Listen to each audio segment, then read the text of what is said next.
त्यांचं असं म्हणणं आहे की तुम्ही विकासावर बोलतच नाही आहोत, त्यांना फार विकासाबद्दल ऐकून घ्यायची इच्छा आहे।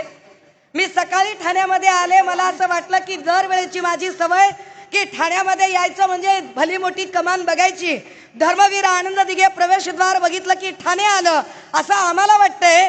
आम्ही सरळ पुढे निघून गेलो 3 किलोमीटर, मग लक्षात आलं की ठाणे तर निघून गेलं। म्हटलं अरे कमान, ज्या लोकांनी धर्मवीर नावाचा चित्रपट काढला, करोडो खर्च केले, ती धर्मवीर नावाची कमान कुठे गायब झाली? जसा कणा गायब झाला तशी कमानही गायब झाली।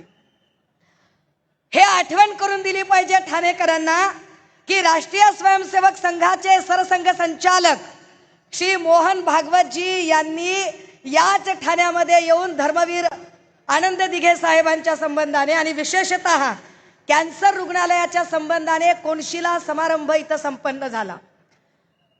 संघाचे सरसंघ संचालक आले आणि ते म्हणाले की कॅन्सरचं इथं निदान करणारं रुग्णालय उभं राहणार आहे आणि त्याचा हा कोनशिला होत आहे, पण इतक्या वर्षात त्याची एक वीट सुद्धा लावली गेली नाही।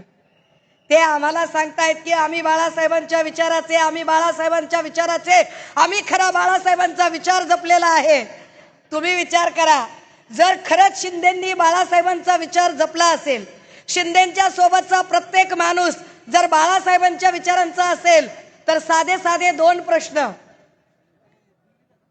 गणेश नाईकांनी असं म्हटलं की मी तुमचं टांगा पलटीन घोडं फरार करीन।